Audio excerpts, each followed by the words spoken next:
नमस्कार साथियों। तो आ चुके हैं हम एक और नई क्लास लेकर आपके लिए, जिसमें हम आज फिर से करने वाले हैं मॉडर्न हिस्ट्री से संबंधित महत्वपूर्ण क्वेश्चन आंसर। तो पिछले क्लास तक हमने स्वदेशी आंदोलन को कवर किया था और उससे संबंधित जितने भी प्रश्न थे उनको भी हमने कवर कर लिया था। तो आज का जो टॉपिक है वो है सूरत अधिवेशन, और जिसमें गर्म दल और नरम दल से संबंधित प्रश्नों को शामिल किया गया है। तो आइए इन प्रश्नों को शुरू करते हैं और समय का विलंब किए बगैर इन प्रश्नों को जल्दी जल्दी रिवीजन करते चलते हैं। तो पहला क्वेश्चन है कि कांग्रेस के नरम दल का नेतृत्व किसने किया था। तक कांग्रेस के नरम दल का नेतृत्वकर्ता जो हैं वो प्रमुख हैं दादा भाई नौरोजी हो जाते हैं, गोपाल कृष्ण गोखले हैं, फिरोज शाह मेहता हैं, दिनसा वाचा हैं, आनंद मोहन बोस हैं, सुरेंद्र नाथ बनर्जी हैं। तो इस तरह के जो प्रारंभिक उदारवादी लीडर होते हैं कांग्रेस के, उन्हीं को भारतीय राष्ट्रीय कांग्रेस के उदारवादी दल के नरम दल के नेता के रूप में जाने जाते हैं। अगला प्रश्न है कि कांग्रेस के गरम दल का नेतृत्वकर्ता कौन है। तो गरम दल के प्रमुख नेता 3 लीडर आपको याद रखने होंगे। एक तो लाल बाल पाल हैं, एक अलग हैं अरविंद घोष भी हैं। तो ये जो लीडर हैं ये सभी गरम दल के लीडर हैं जो स्वतंत्रता प्राप्त करने के लिए संघर्ष और साहस का परिचय देना चाहते हैं। अगली बात आती है, अगला क्वेश्चन है कि नरम दल का मुख्य उद्देश्य क्या है। तो नरम दल का जो प्रमुख उद्देश्य है वो संवैधानिक सुधारों के माध्यम से ब्रिटिश सरकार से सहयोग करके स्वराज की प्राप्ति करना चाहते हैं, जबकि जो गरम दल हैं उनका मुख्य उद्देश्य है कि आक्रामक आंदोलन करके स्वराज को प्राप्त करना है। तो ये हो जाता है गरम दल और नरम दल के मुख्य उद्देश्य। नेक्स्ट क्वेश्चन आ जाता है कि कांग्रेस के किस अधिवेशन में नरम दल और गरम दल में मतभेद हुआ। तो एक अधिवेशन होता है 1907 में सूरत अधिवेशन, जिसमें मुख्यतः अध्यक्ष की कुर्सी को लेकर सबसे बड़ा मतभेद पैदा हो जाता है, जिसमें जो नरम दल के लीडर होते हैं वो रास बिहारी बोस को अपना अध्यक्ष बनाना चाहते हैं, जबकि जो गरम पंथी होते हैं तो ये तिलक को अपना कांग्रेस का अध्यक्ष बनाना चाहते हैं। इसी को लेकर दोनों दलों के बीच मतभेद पैदा होता है और फूट उत्पन्न हो जाती है। फिर दोनों दल, नरम दल और गरम दल, अलग हो जाते हैं।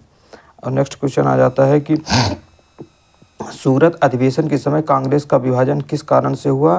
तो विभाजन का जो प्रमुख कारण है नरम दल और गरम दल के विचारों में असहमति होना।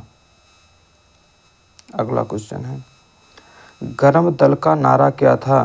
तो गरम दल का नारा था कि स्वराज मेरा जन्मसिद्ध अधिकार है और मैं इसे लेकर रहूँगा। इसको दिया किसने था, इसको दिया था तिलक ने। तो ये भी महत्वपूर्ण बात है, याद रखना है कि तिलक का जो सबसे प्रसिद्ध नारा था स्वराज मेरा जन्मसिद्ध अधिकार है और मैं इसे लेकर रहूँगा। अगला क्वेश्चन है कि नरम दल के नेताओं ने किस प्रकार के आंदोलन का समर्थन किया। तो जो नरम दल के नेता थे, कांग्रेस का जो उदारवादी दल था उसने प्रार्थना पत्र, अनुरोध और जनसभाओं के माध्यम से, पत्र पत्रिकाओं के माध्यम से अनुनय विनय की जो नीति थी उसे अपनाया और इसी प्रकार आंदोलन का समर्थन किया। जबकि गरम दल के नेताओं ने आंदोलन को किस प्रकार समर्थन किया। तो गरम दल के जो नेता हैं इन्होंने बहिष्कार करना, स्वदेशी आपको अपनाओ, सविनय अवज्ञा आंदोलन, इस तरह के जो हथकंडे इनके द्वारा अपनाए जाते हैं। अगला क्वेश्चन आ जाता है कि बाल गंगाधर तिलक को किस और नाम से जाना जाता है। तो बाल गंगाधर को लोकमान्य तिलक के नाम से भी जाना जाता है। स्वराज हमारा जन्मसिद्ध अधिकार है और ये नारा किसने दिया। तो मैंने पहले ही बता दिया है आपको कि बाल गंगाधर तिलक का नारा था स्वराज मेरा जन्मसिद्ध अधिकार है और मैं इसे लेकर रहूँगा। नेक्स्ट है कि नरम दल के किस नेता को भारत का वयोवृद्ध कहा जाता है। तो भारत के वयोवृद्ध नेता के रूप में जाने जाते हैं दादा भाई नौरोजी। गरम दल के नेताओं को किस नाम से जाना जाता है। तो जो गरम दल के नेता हैं तो उनको एक उग्रवादी या क्रांतिकारी नेता के रूप में भी जाना जाता है। अगला क्वेश्चन आ जाता है कि गोपाल कृष्ण गोखले किसके गुरु माने जाते हैं। तो जो गोपाल कृष्ण गोखले हैं वो महात्मा गांधी जी के राजनीतिक गुरु हैं। जब महात्मा गांधी दक्षिण अफ्रीका से भारत आते हैं तो गोपाल कृष्ण गोखले से मिलते हैं, तो उनका जो चरित्र होता है और उनके जो विचार होते हैं उनसे बहुत प्रभावित होते हैं, तो उनको अपना गुरु बना लेते हैं महात्मा गांधी जी। नेक्स्ट है कि गरम दल के नेता लाला लाजपत राय को किस नाम से जाना जाता है। तो लाला लाजपत राय को पंजाब केसरी के नाम से भी जाना जाता है। अगला क्वेश्चन है कि नरम दल और गरम दल का मुख्य विभाजन किस मुद्दे को लेकर हुआ। तो मुख्य जो मुद्दा था ये था कि आंदोलन की रणनीति, ब्रिटिश सरकार के प्रति रुख। तो जो नरम दल के ये गरम दल और नरम दल में विभेद उत्पन्न होने शुरू हो जाता है स्वदेशी आंदोलन से ही।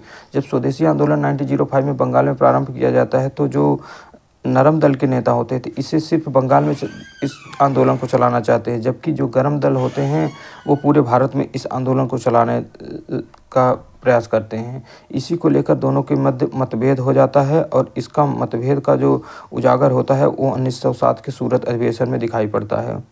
नेक्स्ट है कि गोपाल कृष्ण गोखले ने किस संस्था की स्थापना की। तो गोपाल कृष्ण गोखले ने 1905 में सर्वेंट ऑफ इंडिया सोसाइटी की स्थापना की थी। तो ये बहुत इंपॉर्टेंट क्वेश्चन है, परीक्षा में बार बार पूछा जाता है, तो इसको आपको याद रखना होगा। अगला क्वेश्चन है कि गरम दल की प्रमुख पत्रिका कौन सी थी। तो गरम दल के जो प्रमुख नेता है बाल गंगाधर तिलक, उनके द्वारा 2 पत्रिकाएं चलाई गई। एक तो था केसरी, एक मराठा। मराठा जो था वो अंग्रेजी भाषा में है, जबकि जो केसरी है वो इंग्लिश भाषा में है। सॉरी, जो मराठा है वो अंग्रेजी भाषा में है, जो कि केसरी है वो मराठी भाषा में है। तो इनको भाषा भी आपको दोनों पत्रिकाओं की याद रखनी होगी और दोनों पत्रिकाएं हैं बाल गंगाधर तिलक के द्वारा प्रतिपादित हैं। नेक्स्ट क्वेश्चन है कि नरम दल के नेता दादा भाई नौरोजी को किस उपाधि से सम्मानित किया जाता है। तो जो दादा भाई नौरोजी हैं उन्हें भारतीय राष्ट्रवाद का पिता के रूप में जाना जाता है, क्योंकि कांग्रेस की जो संगठन तैयार करने का मुख्य कार्य किया है वो सबसे प्रमुख लीडर के रूप में हैं, वो है दादा भाई नौरोजी। नेक्स्ट है गरम दल के किस नेता ने अंग्रेजी शासन को शैतानी शासन कहा है। तो वो है बाल गंगाधर तिलक, जिन्होंने अंग्रेजी शासन प्रशासन को शैतानी शासन के रूप में परिभाषित किया है। नरम दल के किस नेता फिरोज शाह मेहता नरम दल के नेता फिरोज शाह मेहता किस शहर के निवासी थे। जो फिरोज शाह मेहता थे वो मुंबई यानी कि बॉम्बे प्रेसिडेंसी में उस समय के निवास करते थे। गरम दल के नेता बिपिन चंद्र पाल कहाँ के थे। तो बिपिन चंद्र पाल जो हैं वो बंगाल के हैं। किस अधिवेशन में कांग्रेस का अध्यक्ष पद गरम दल के हाथों में देने का प्रयास किया गया। तो जब 1906 का कलकत्ता अधिवेशन होता है उसी समय गरमपंथी जो होते हैं वो हावी होने का प्रयास करते हैं, वो अपने अध्यक्ष को बनाने का प्रयास करते हैं, लेकिन वो 1906 में भी असफल हो जाते हैं, जिसके बाद नरम दल के ही दादा भाई नौरोजी को इसका अध्यक्ष बना दिया जाता है। इसके बाद वो 1907 में भी प्रयास करते हैं, जिसमें भी सफल नहीं होते, तो फिर विभाजन हो जाता है। तो नेक्स्ट है 1907 के सूरत अधिवेशन की अध्यक्षता किसने की। तो 1907 के सूरत अधिवेशन के अध्यक्ष बनाए गए थे राध बिहारी बोस, जो कि नरम दल के नेता हैं। अगला है गरम दल के नेता लाला लाजपत राय को किस आंदोलन में घायल होने के बाद शहीद माना गया था। तो 1928 के साइमन कमीशन विरोध आंदोलन में जब लाला लाजपत राय इसका विरोध कर रहे थे, तो उसी दौरान उन्हें पुलिस की लाठी में शहीद हो गए थे। नरम दल के किस नेता को ब्रिटिश संसद का सदस्य चुना गया। तो जो दादा भाई नौरोजी थे इन्हें ब्रिटिश संसद का सदस्य भी बनाए चुके थे। अगला क्वेश्चन आता है कि बाल गंगाधर तिलक आगे निकल गए।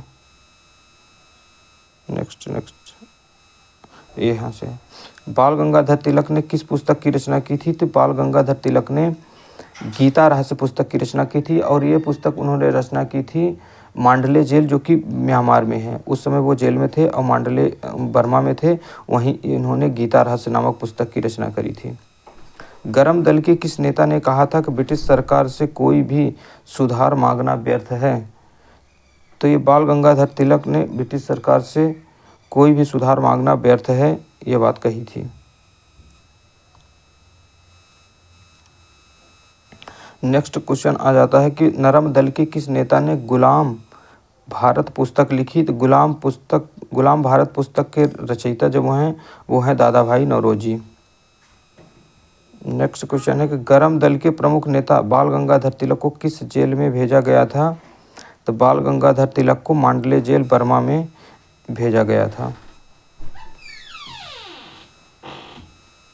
नेक्स्ट है गरम दल ने विदेशी वस्त्रों के बहिष्कार का समर्थन क्यों किया। क्योंकि ब्रिटिश सरकार के आर्थिक शोषण में विरोध प्रदर्शित किया गया। नेक्स्ट क्वेश्चन है कि नरम दल के नेता गोपाल कृष्ण गोखले ने महात्मा गांधी को किसके लिए प्रेरित किया था। तो नरम दल के जो नेता हैं गोपाल कृष्ण गोखले ने गांधी जी को सत्य और अहिंसा को पालन करने के लिए प्रेरित किया। अगला क्वेश्चन है कि गरम दल के नेता तिलक का मानना था कि शिक्षा से पहले कौन सी चीज़ आवश्यक है। तो जो तिलक थे उन्होंने कहा था कि स्वतंत्रता शिक्षा से पहले की चीज़ है जो सबसे ज़्यादा आवश्यक है। किस नरम दल नेता ने भारतीयों के अधिकारों के लिए ब्रिटेन में आवाज़ उठाई। तो भारतीयों के लिए ब्रिटेन में आवाज़ उठाने का कार्य किया दादा भाई नौरोजी ने। गरम दल के नेता तिलक ने किस अखबार की शुरुआत की। ये हमने पहले ही बता चुका है कि उन्होंने केसरी और मराठा पत्रिकाओं का संपादन किया, जिसमें केसरी मराठी भाषा में थी जबकि मराठा जो था वो अंग्रेजी भाषा में प्रकाशित होता था। गरम दल का मानना था कि स्वतंत्रता कब प्राप्त हो सकती है। तो गरम दल का स्वतंत्रता प्राप्त हो सकती है तो संघर्ष और आंदोलन के माध्यम से स्वतंत्रता को प्राप्त किया जा सकता था, ऐसा गरम दल का मानना था। अगला क्वेश्चन आ जाता है कि नरम दल का मुख्य उद्देश्य क्या था। नरम दल का मुख्य उद्देश्य है ब्रिटिश सरकार से संवैधानिक सुधारों की मांग करना। गरम दल का मुख्य नारा क्या था। तो गरम दल का जो प्रमुख नारा है वो है स्वराज की प्राप्ति। गरम दल के नेता बिपिन चंद्र पाल ने किस प्रकार का आंदोलन चलाया। बिपिन चंद्र पाल ने सामाजिक और शैक्षणिक सुधार हेतु सबसे ज़्यादा आंदोलन चलाए। किस वर्ष कांग्रेस नरम दल और गरम दल में विभाजित हो गई। तो 1907 का जो सूरत अधिवेशन हुआ उसमें अध्यक्ष पद को लेकर विवाद हुआ, जिसके बाद कांग्रेस 2 नरम दल और गरम दलों में विभाजित हो गई। 1906 के कलकत्ता अधिवेशन का अध्यक्ष किसे चुना गया था। तो 1906 का जो कांग्रेस का कलकत्ता अधिवेशन हुआ उसमें दादा भाई नौरोजी को कांग्रेस का अध्यक्ष चुना गया था। सूरत अधिवेशन के बाद कांग्रेस के नरम और गरम दल कितने वर्षों तक विभाजित रहे। तो जब सूरत अधिवेशन हो जाता है उसके लगभग 9 वर्षों तक 1916 तक, जब तक लखनऊ समझौता नहीं हो जाता तब तक नरम दल और गरम दल विभाजित रहे। जब 1916 का लखनऊ अधिवेशन होता है जिसकी अध्यक्षता अंबिका चरण मजूमदार के द्वारा की जाती है, उसी दौरान कांग्रेस के नरम दल और गरम दल आपस से मिल जाते हैं। अगला आ जाता है क्वेश्चन कि किस नरम दल नेता ने ब्रिटिश सरकार से न्याय की अपील की थी। तो ब्रिटिश सरकार से न्याय की अपील करने वाले कांग्रेस के नेता थे वो थे गोपाल कृष्ण गोखले। अगला है गरम दल के प्रमुख नेता कौन थे जो भारतीय स्वतंत्रता संग्राम के प्रमुख नायक बन गए। तो भारतीय स्वतंत्रता संग्राम के जो प्रमुख नायक के रूप में उभरे वो थे बाल गंगाधर तिलक। सूरत अधिवेशन कब हुआ। तो सूरत अधिवेशन 1907 में हुआ। नेक्स्ट, सूरत अधिवेशन किस कारण से प्रसिद्ध है। तो सूरत अधिवेशन को सबसे ज़्यादा प्रसिद्धि इसी कारण से है कि जब नरम दल और गरम दल में कांग्रेस का भी जो विभाजन हुआ इसी के कारण सूरत अधिवेशन प्रसिद्ध रहा। सूरत अधिवेशन में कांग्रेस का विभाजन किन दलों में हुआ। तो ये हुआ नरम दल और गरम दल। मैंने कई बार इस क्वेश्चन को रिपीट करवा दिया है। अगला आ जाता है कि सूरत अधिवेशन से पहले कांग्रेस का अधिवेशन कहाँ हुआ था। तो सूरत से पहले जो कांग्रेस का अधिवेशन हुआ 1906 में हुआ था कलकत्ता में, जिसकी अध्यक्षता की गई थी दादा भाई नौरोजी के द्वारा। सूरत अधिवेशन में कुछ मुद्दे पर विवाद हुआ। तो कांग्रेस के जो 2 प्रमुख मुद्दे थे, एक था कांग्रेस के अध्यक्ष के पद का लेकर विवाद और एक आंदोलन की जो रणनीति थी उसको लेकर विवाद हुआ और इसी कारण सूरत अधिवेशन में विभाजन हुआ। नेक्स्ट आ जाता है सूरत अधिवेशन में कांग्रेस का अध्यक्ष बनाने का प्रस्ताव रखा गया था तो रासबिहारी घोष को। नेक्स्ट आता है सूरत अधिवेशन के समय नरम दल का नेतृत्व किसने किया था। तो नरम दल के नेतृत्व करता है सूरत अधिवेशन में गोपाल कृष्ण गोखले, जो महात्मा गांधी के राजनीतिक गुरु माने जाते हैं। सूरत अधिवेशन के समय गरम दल का नेतृत्व किसने किया। तो गरम दल के नेतृत्व करता है बाल गंगाधर तिलक, जिन्हें लोकमान्य तिलक के रूप में भी जाना जाता है। अगला आ जाता है सूरत अधिवेशन में कांग्रेस का विभाजन किसके बीच हुआ था। तो सूरत अधिवेशन में कांग्रेस का विभाजन नरम पंथियों और गरम पंथियों के बीच विभाजन हुआ। सूरत अधिवेशन में विभाजन के बाद गरम दल के नेताओं को क्या हुआ। तो उन्हें कांग्रेस से निष्कासित कर दिया गया।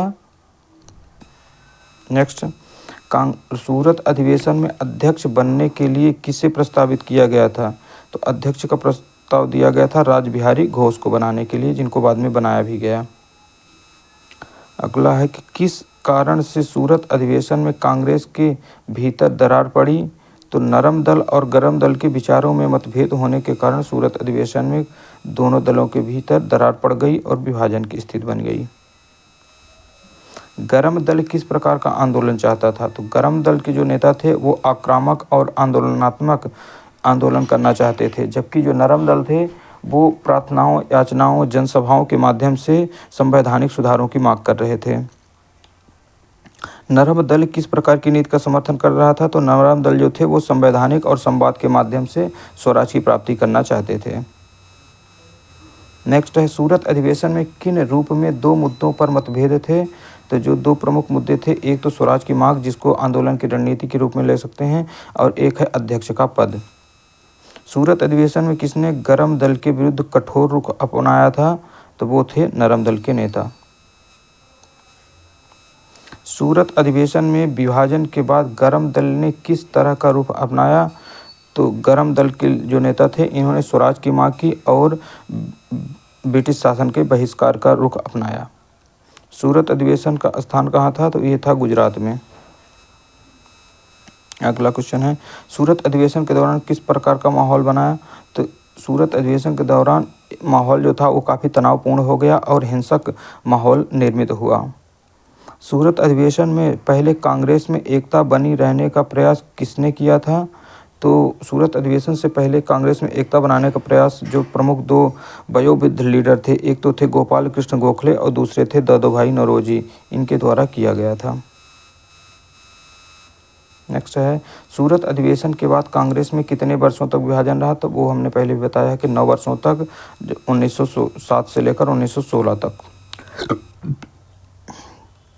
सूरत अधिवेशन के बाद गरम दल के नेताओं ने किस प्रकार का आंदोलन किया? तो इन्होंने स्वदेशी आंदोलन किए, ब्रिटिश वस्त्रों का बहिष्कार किया।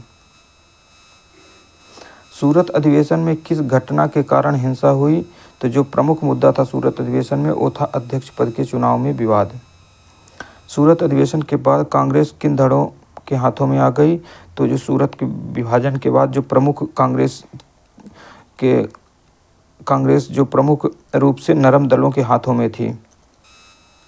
नेक्स्ट आता है कि सूरत अधिवेशन में कौन से नेता उपस्थित थे? तो सूरत अधिवेशन में जो प्रमुख बड़े बड़े लीडर हैं जैसे गोपाल कृष्ण गोखले, बाल गंगाधर तिलक, लाला लाजपत राय, बिपिन चंद्र पाल, रासबिहारी घोष, ये सभी जो लीडर हैं सूरत अधिवेशन में उपस्थित होते हैं।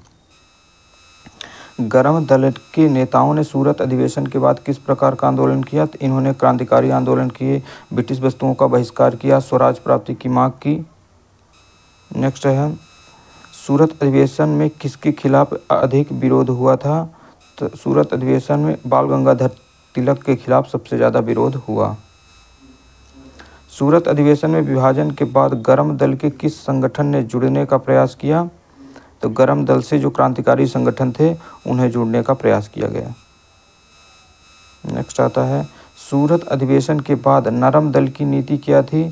तो सूरत अधिवेशन के बाद नरम दल की जो नीति थी वो उदारवादी नीति थी। उन्होंने संवैधानिक सुधारों के माध्यम से अपनी मांग को रखा। सूरत अधिवेशन के बाद गरम दल के नेताओं को किस प्रकार का समर्थन मिला? तो गरम दल के जो लीडर थे वो जनता के बीच जाकर जन समर्थन प्राप्त करने का प्रयास किए। सूरत अधिवेशन में किस मुद्दे पर गरम दल ने नरम दल का विरोध किया था? तो गरम दल ने स्वराज की मांग को लेकर विरोध किया था नरम दल को। गरम दल के नेता बाल गंगाधर तिलक ने किस प्रकार के आंदोलन का समर्थन किया? तो बाल गंगाधर तिलक ने स्वदेशी और बहिष्कार आंदोलन चलाने का समर्थन किया था। अगला है, सूरत अधिवेशन में किसके कारण कांग्रेस के नेताओं में विभाजन हुआ? तो वो था आंदोलन की रणनीति और नेतृत्व के मुद्दे को लेकर। सूरत अधिवेशन से पहले कांग्रेस के किस अधिवेशन में नरम दल और गरम दल के बीच मतभेद उभरने लगे थे? तो वो था 1906 का कलकत्ता अधिवेशन जिसमें दादाभाई नौरोजी अध्यक्षता करते हैं। उसी दौरान गरम दल और नरम दल के बीच मतभेद उभरने शुरू हो गए थे। नेक्स्ट क्वेश्चन है कि सूरत अधिवेशन के बाद कांग्रेस के नरम दल का नेतृत्व किनके द्वारा किया गया? तो सूरत अधिवेशन के बाद कांग्रेस का नरम दल का जो प्रमुख नेतृत्वकर्ता के रूप में थे तो वो थे गोपाल कृष्ण गोखले, फिरोज शाह मेहता। गरम दल का मुख्य उद्देश्य क्या है? तो गरम दल जो है वो मुख्य उद्देश्य स्वराज की प्राप्ति करना है संघर्ष और साहस के माध्यम से, जबकि नरम दल का मुख्य उद्देश्य ब्रिटिश सरकार से संवैधानिक सुधारों की मांग करना है और ब्रिटिश शासन के अंतर्गत ही स्वशासन की प्राप्ति करनी है। तो आज के जो क्वेश्चन थे दोस्तों तो ख़त्म हो चुके हैं। फिर हम लेकर आएंगे एक नेक्स्ट टॉपिक को, जिसके अंतर्गत फिर से करेंगे मॉडर्न हिस्ट्री का रिवीजन। तब तक के लिए आप सभी का बहुत बहुत धन्यवाद।